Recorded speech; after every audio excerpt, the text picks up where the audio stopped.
Hello guys, and welcome to today's video where we are talking about how Canada avoided the collapse in home prices that happened in the US after 2008 and why during this next collapse it's not going to avoid it. In fact, it's going to be way worse than the US in 2008.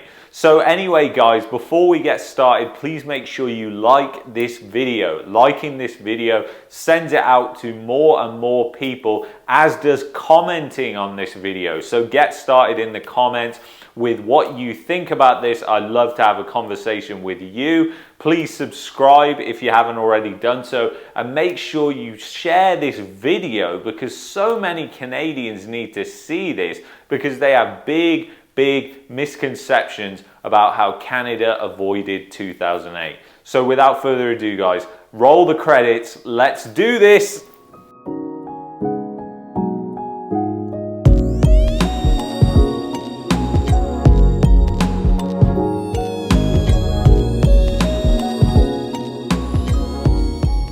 Alright guys, welcome back. So I just want to say real quick before we get started, first of all, Canada did have a bailout, a large-scale bailout for the banking system in 2008.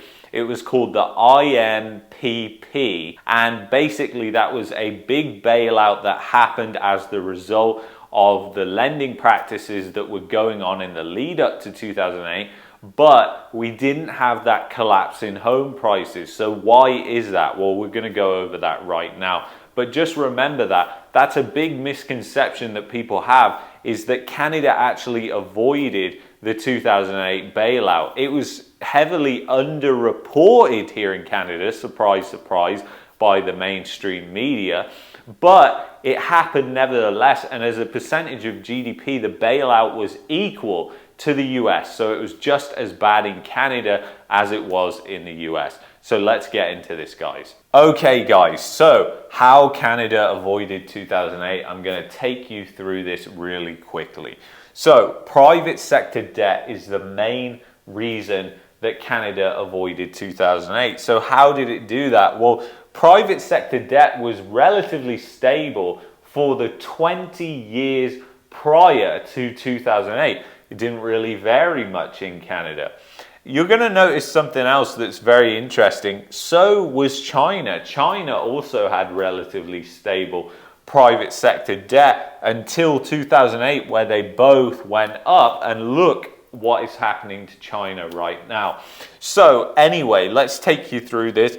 Private sector debt, relatively stable, goes up, and that's when the bubble really starts. And I say the credit bubble, not the housing bubble. The housing bubble had already started, but we're talking about the credit bubble here. And the credit bubble started in 2008. And that credit bubble was a combination of household debt and private debt. So anyway, let's go through this. So USA is the blue line, Canada's red line, China is the purple line. So if I take you through what happened in the US, it might make a little more sense to what this means. So basically, private sector debt, which is all the debt that businesses hold and the private sector, exploded, and it really exploded in the US from around 1996, 1997, from the dot-com bubble. Now, Canada didn't really have or experience the dot-com bubble to the extent that countries like the US experienced it and the UK. So they didn't really have the big issues from that. So obviously after the dot-com bubble, the Fed came in, they dropped rates to the floor, and they inflated a housing bubble. Does that kind of sound familiar to you? Because that's exactly what's happened today. They've done exactly the same thing. They just keep doing it over and over again. But these cycles just keep getting tighter and tighter and tighter together. And the thing is, that's because there's so much debt now in the system. So the thing is, it got to a point in 2008, and then the private sector debt started to go down as a result of the financial crisis. Lending conditions changed, and that is important to remember because I did a video right here on that the other day, and it's very important to realize that lending is very different during a credit crisis than it is right now, where they'll lend to anybody with a pulse. So the thing is, they went down and then they basically flatlined all the way to 2015, where they started to go up slightly, came back down again, and now the private sector debt has exploded as well. And Canada, as a percentage of GDP, way higher than the US. There's way more debt in the private sector in Canada, and there's way more debt in the household sector in Canada in the US. So Canada has significant risk because of the amount of debt that its citizens are leveraging. So the thing is, China really started to take off after 2008. Its economy really started to rip-roar, and it went all the way up. And then when the 3 red line policy came out, which was basically tightening of lending, guess what? It started to go down again because businesses are defaulting on loans, deleveraging. And that is all happening right now in China, and it is creating the foundation for a big credit and banking crisis, which is likely to come to fruition this year. So the thing is, guys, the fact that this is going down is a warning sign for Canada, because Canada, who has absolutely exploded, and it's just completely gone to the moon. China is their number 2 trading partner. They buy a lot of wood, copper, steel, aluminium, and they buy that for mainly constructing housing. So guess what? The housing market in China is imploding right now. So do you think the demand for those materials and commodities is going down? It most certainly is going down, and that is going to affect the Canadian economy. So the thing is, that's really important to know, China being number 2 to Canada, because that really is a lot of percentage of GDP that's at stake if China starts slowing what they import from Canada, which is looking increasingly more and more likely. So the thing is, guys, this really illustrates why Canada avoided this 2008. It mainly avoided the 2008 global financial crisis. As a result, private sector debt was low. But let me explain this more to you now.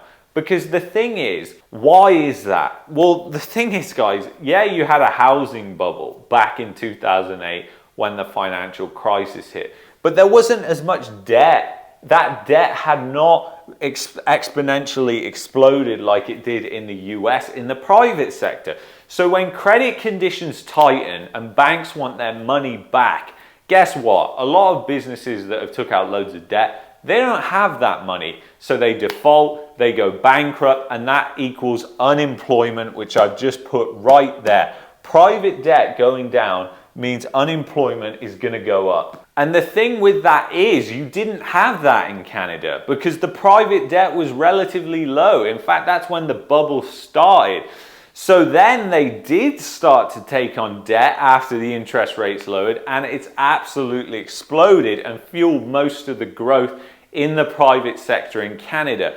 So the question has to be asked, if there is a credit crisis or credit conditions change, which is looking ever more likely every single month now as we head into 2022, as we're in 2022, should I say, guess what? There's no avoiding this anymore, because if credit conditions change like they did in 2008, it will be the private sector that will take a huge impact. And you won't have the fact that back in 2008, when the private sector didn't have so much debt, guess what? People weren't being made unemployed, at least for a long time. I mean, there was kind of a knee-jerk reaction in Canada from 2008, but it didn't last. It was a very short period of time. So people got back to work, jobs were there, and people could carry on paying their bills despite if they were in negative equity.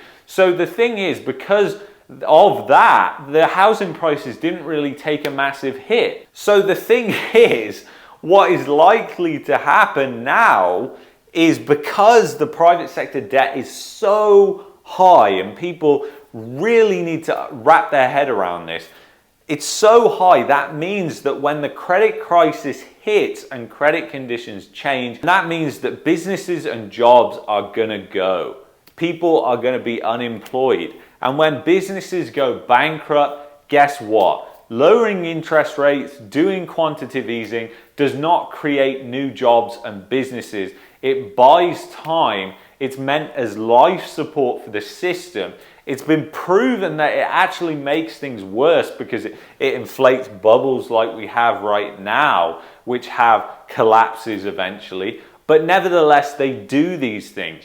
So a lot of people have this misconception in their head that, oh, you know what, if anything happens to our housing market here in Canada, guess what? The Bank of Canada is just going to lower rates to the floor and do quantitative easing. Credit conditions, I think, are going to change in Canada over the next year or so that will change this, and it will mean that private sector debt starts to be defaulted on, and that will mean more people unemployed, defaulting on their big mortgages. Because now the household in Canada cannot absorb the extra cost if one person is laid off or becomes unemployed.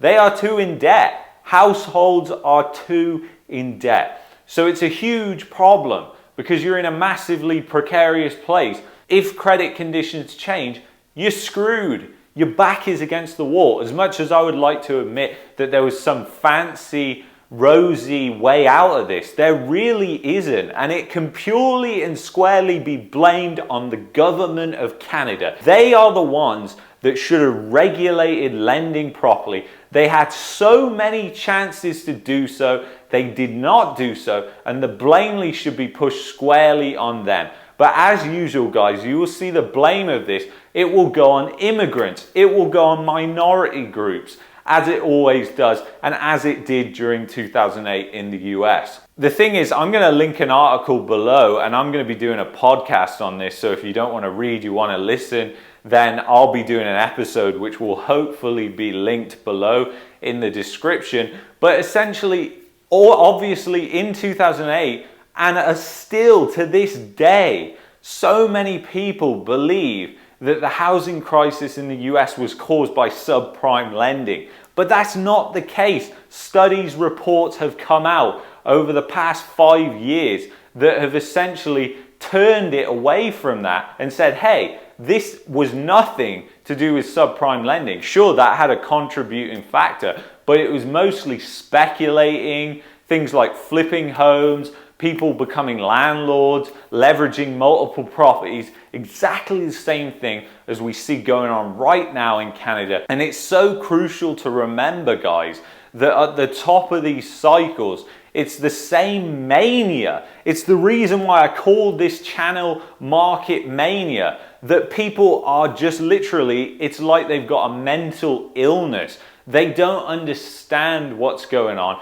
They get caught up in all this euphoria that's going on, and eventually they just get absolutely destroyed down the road. So anyway, guys, I hope you enjoyed this video. Please like the video, subscribe if you're not already subscribed. Go check that podcast out below, and I will see you in the next video. As always, guys, peace and love. Bye-bye.